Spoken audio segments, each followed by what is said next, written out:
Hey guys, it's Shane Fry here from Lincoln, Nebraska with Real Progressives. I'm coming to talk to everybody today about the Keystone XL pipeline. Now, one big thing that is going on right now is the fact that the Keystone XL pipeline is back.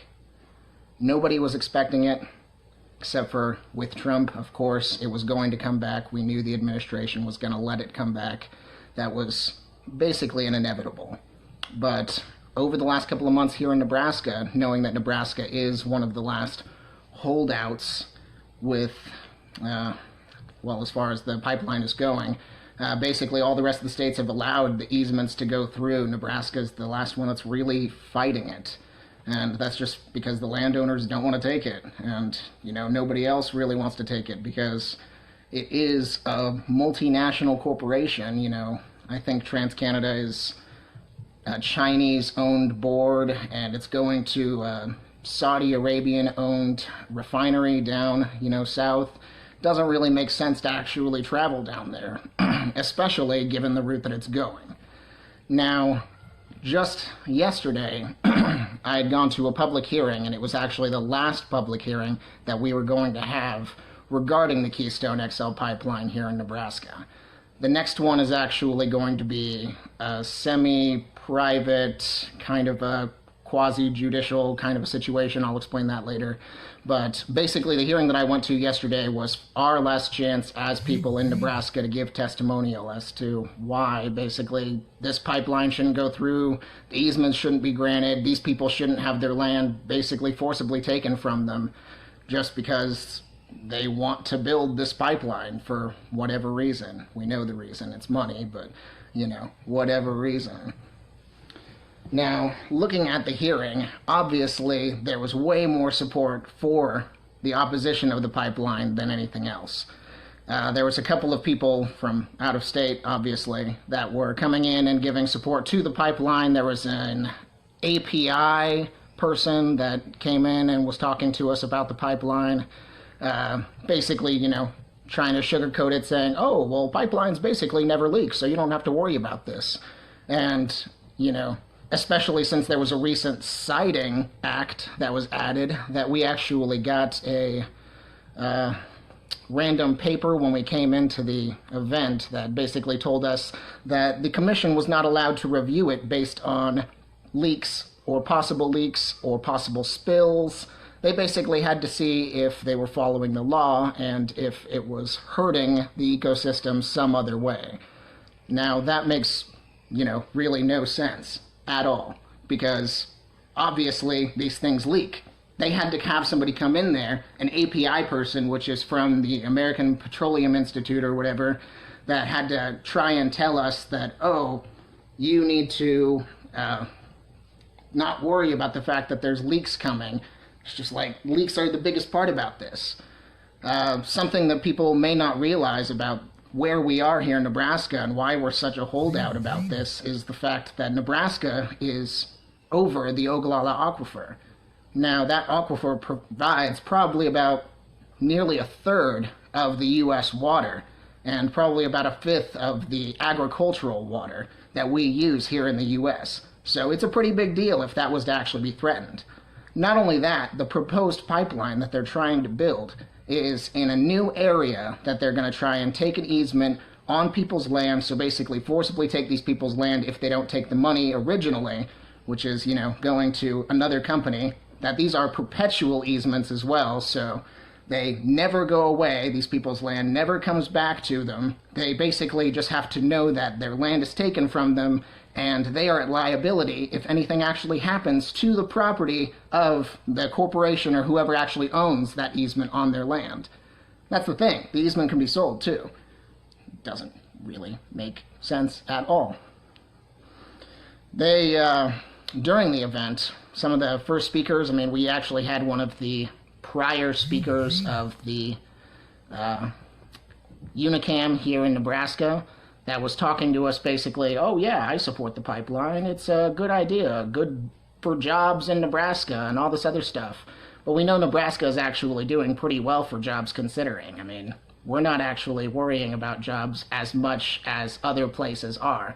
And the jobs that they want, that the jobs that they suspect that we are going to want is what, 40 jobs in the actual long run, and then some temporary jobs and whatever comes in during. But just like what we already know about Trump and what he's done on this pipeline so far, it isn't even the American steel that he was promising. It's Russian and Indian, and just. But really, the fact that it is over the Ogallala Aquifer, and the fact that it is also over the Sandhills, which is the first proposed route and the second proposed route, over the Sandhills, where there's, multiple ecosystems that are nowhere around the world, as well as it's an extremely, extremely porous soil. So, what's going to happen? What's going to happen if the pipeline leaks? Oh, we're not allowed to talk about if the pipeline leaks, because the pipeline can't leak. We know the pipeline is going to leak.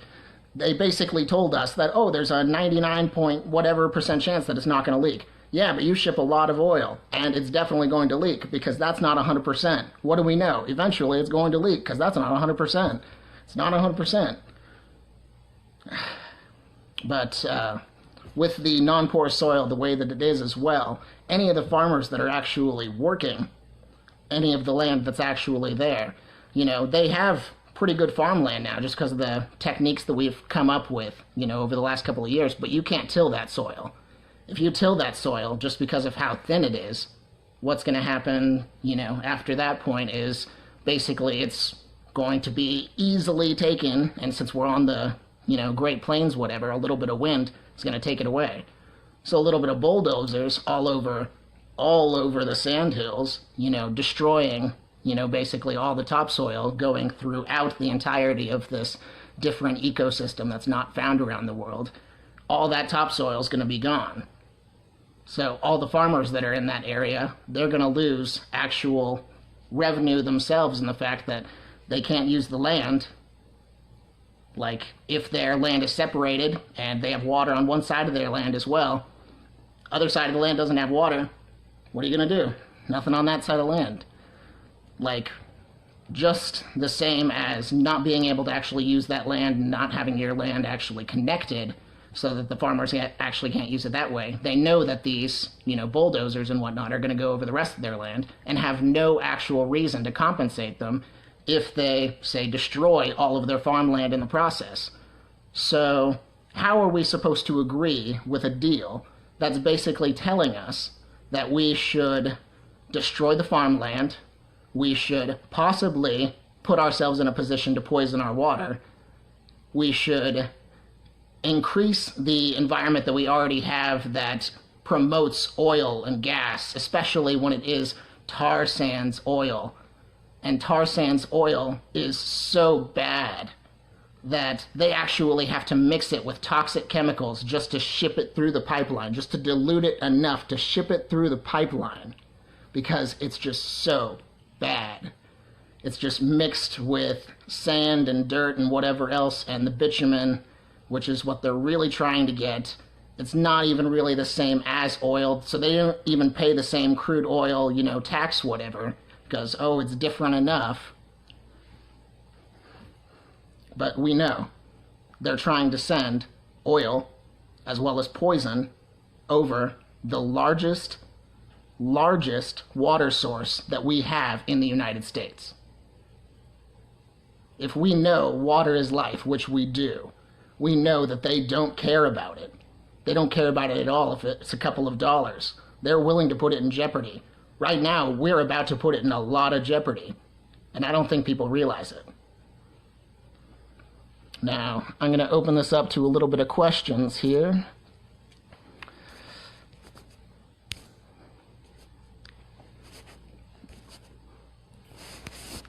Oh, damn. Yeah. We definitely have passed the point of no return in a way on this, but at the same time, we do still have the saving grace of having one last, hearing, whatever. They told us at the end of the actual hearing that they were still, obviously in the planning phase because it wasn't actually, the real deal, obviously. Otherwise, they wouldn't have allowed it open to the public. They actually have the final hearing in August, I believe, which is going to feature Bull, Nebraska, the Sierra Club, over 90 landowners in Nebraska that are all going to be represented by the Domina Group. And then, on the opposition side, they're going to bring in, IBEW and the other, unions and whatnot. That way they can try and support their cause of, the temporary jobs that we know are most likely going to destroy a lot of farmland, are going to take value away from the farmers, are going to take land away from the farmers in a perpetual means forever. They're going to take in a perpetual easement, which means that the farmers aren't going to get that back even if they sold the land that's still in use by the company. The company could actually sell the easement then, and it belonged to somebody else, but the family still wouldn't have it, because they basically had to sell it because of eminent domain. We, as a nation, are basically going to allow this company to take it because of eminent domain. And that's the reason that we were going to these hearings in the first place, the reason that we actually went down to take testimonial, and the reason that we were, obviously so upset being there, because we basically had to tell these people and tried to explain to them that it's not right to put something that we know is most likely going to poison us right above our water source and right through and around our water source. Because benzene is one of the chemicals as well that they actually use to pump it through the pipeline, or that they would use to pump it through the pipeline if they were actually allowed to finish it. And that is very, very toxic chemical for anybody who's unaware. Just a couple of drops to, 10,000 gallons could kill everybody who drank any of it. So what's going to happen, with a giant pipeline full of it and full of all this greasy oil that's filled with sand and whatever else? Yeah, it does sound a little terrifying. And that's the thing. We don't actually hear about any of this. And if we do hear about it, it's just like, oh, just another pipeline, it's whatever. But at the same time, there's never been one that's been so invasive. And they always talk about, oh yeah, there's so many pipelines that are already over the spot. But at the same time, you look at those other pipelines, it's just like, oh, that's, gas. That's not tar sands oil with benzene. You're just like, I don't understand how they're trying to rationalize it by saying that, there's already stuff there. It just makes no sense. You will drink it. I would not recommend that. You would die. You would definitely die. Yeah, benzene is a serious carcinogen.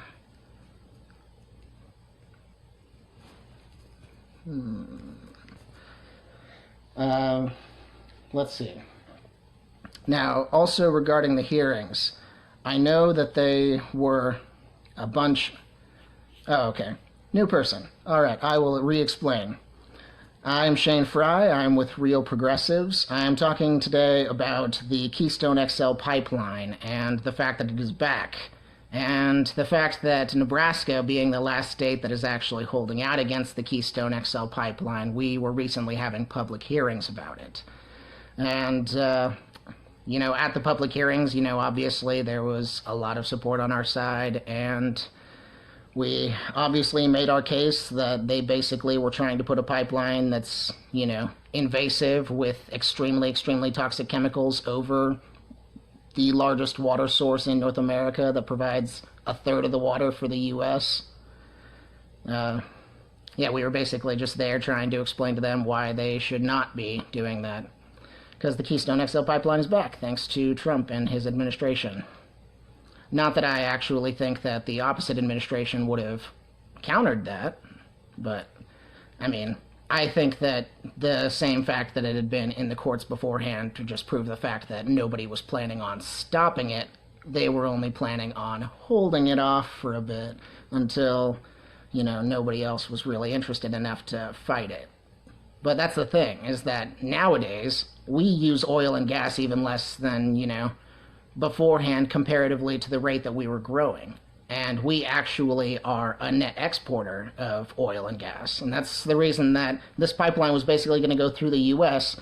from a Canadian tar sands field, which was owned by a mostly Chinese, I believe, board of TransCanada, and going down to a Saudi Arabian-owned refinery down in, down south, it just doesn't really make sense that, we'd actually be okay with trying to do this, especially since renewable energy is really the only way to go. I mean, by this point in time, it is the only way to go. Every single other country is on their way. Even China said that they're going to be 80% renewable energy in like 15 years.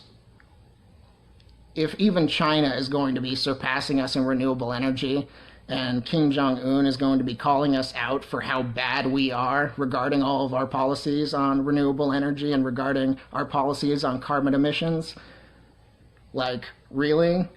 How bad is it that we actually have to start agreeing with people around the world that we know are either, dictators or, themselves, authoritarian as well, supporting the same kind of BS as us, but not to the extreme as us by any means, because we just don't care.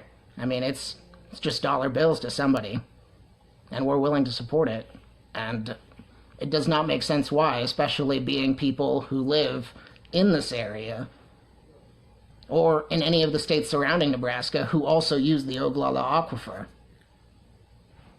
We are the last holdout state. We are the last state that is actually still having hearings about it. We are the last state because people are still having the easements sent to them, telling them that they need to release that land to this company, and that they're not going to be able to use the land perpetually, so forever. This land is not going to be, able to be used by them. And they're just basically going to have to walk away with it. The, tax incentives are not there. There's no subsidiaries or, residuals for them for actually having a pipeline there. No, they just get a blank check when they, get the initial easement and then tell them it's over. It's kind of a, corrupt bargain. And I'm not even, one of the farmers that has, that kind of stuff happening to them. I mean, I have a bunch of family that, lives out west, but even none of them are the ones directly that have the land taken away from them. But all of us have to worry about the fact that our waters, they're willing to poison it. They're willing to put a pipeline with tar sands oil, with benzene, and other vicious chemicals above the largest water source in North America. This really does not make any sense at all. It's not even baby boomers. Like, I will tell you 100%, almost every person there was, I can't say almost every person, most of the people there were over the age of 30. There was just a couple of people that were, fairly young. Because a lot of these people, just like me or just like anybody else, they care about the land rights that they have, or they care about the water. They actually understand that it's a problem for everybody. It's not just a problem for them,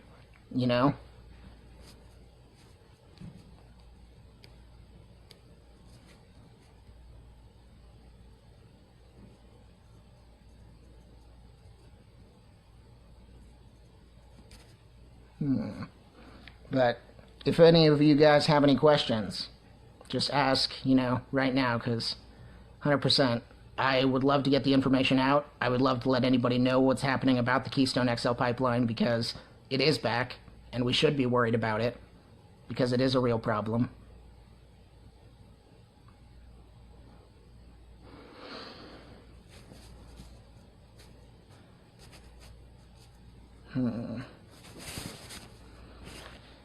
Oh, okay.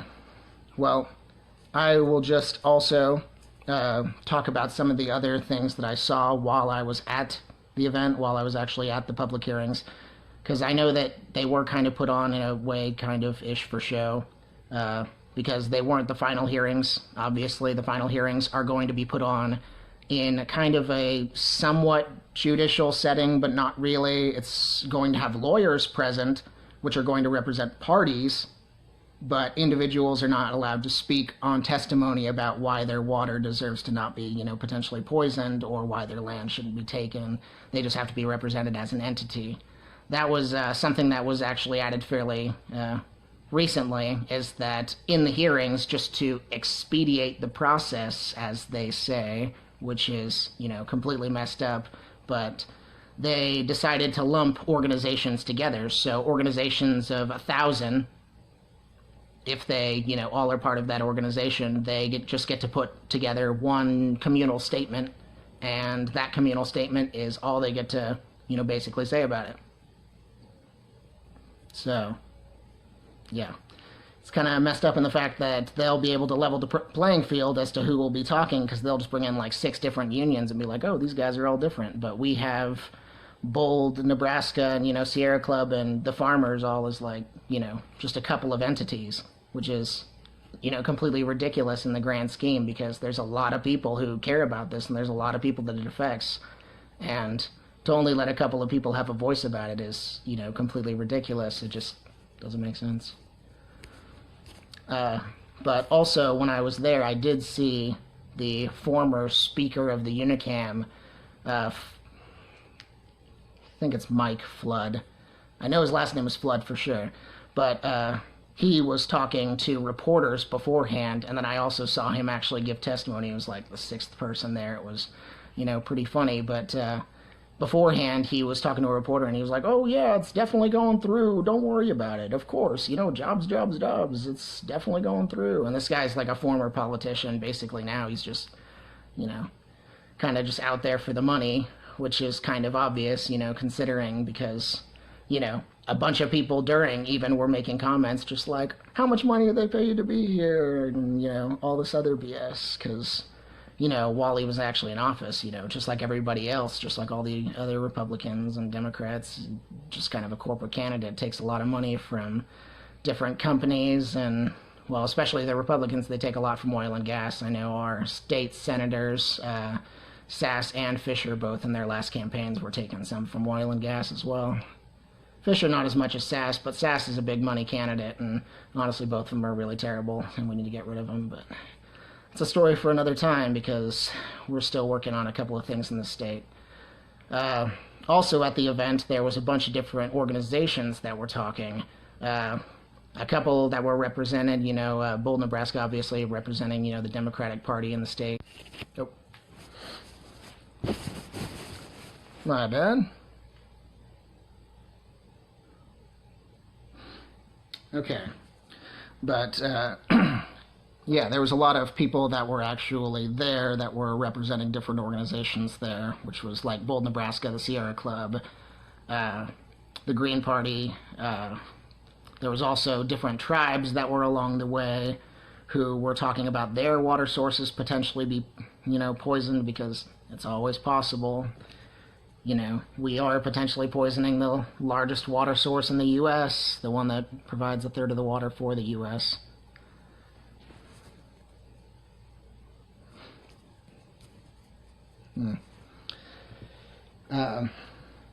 Also, at the event, there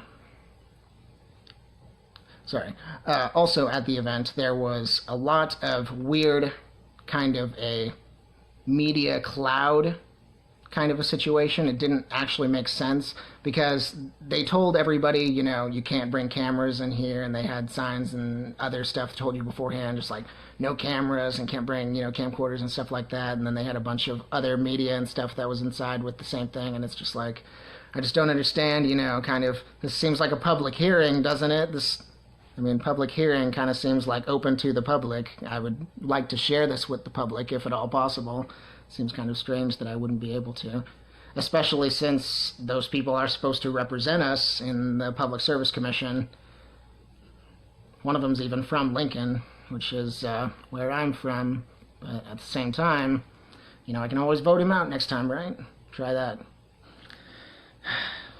There's a lot of things going on. For anybody who came back recently, or just came to, I'll let you know what I'm talking about. Basically, just the Keystone XL pipeline is back. There is the potential that it still could go through because of the new administration and because of the policies that are in place. And as, the last holdout state that actually still has it in court, Nebraska is... Nebraska is trying to hold it up and trying to actually stop.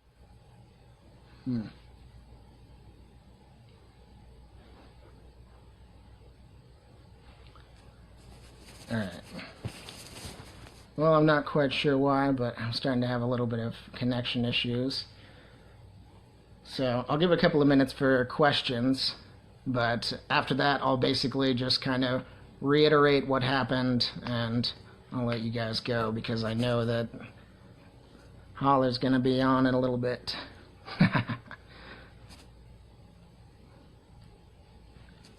Yeah, it is a little bit of issue, I'm sure, on my end, because I'm not sure why, but I have had it say that it was reconnecting on me twice. But I definitely want to get the information out there for anybody who actually has any questions currently about the situation, what's going on. We do have the hearing still left, the one last hearing, which is a private hearing with lawyers in a non-kind of judicial setting in front of the commission again, and that's in August, late August. So anybody who's in Nebraska, 100%, be aware of what's going on.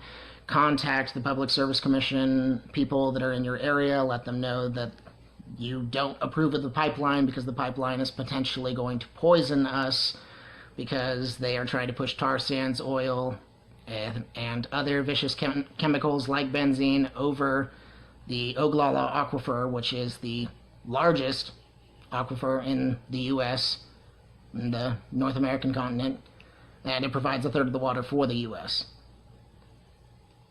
So anybody who is in Nebraska, 100%, you need to contact these people. You need to let them know that you do not support this. You need to let them know via the Public Service Commission testimonials as well, because you can still write them a testimonial from the actual Public Service Commission site as well within the state. That way you can add it to the official transcript. Everybody who spoke there was able to add their info to the transcript. Yeah, I think we, at the end as well, probably had, 5 or 10 people that were still willing to talk, but after, 7 or 8 hours, they basically just called it a day because it was officially the ending time. It was 8 o'clock. Yeah, it is ridiculous. It really does not make any sense. I mean, honestly, thinking about it, anybody who lives in the Great Plains or anybody who lives in Middle America who uses the Ogallala Aquifer, I mean, we should be really worried right now because of the situation that's going on.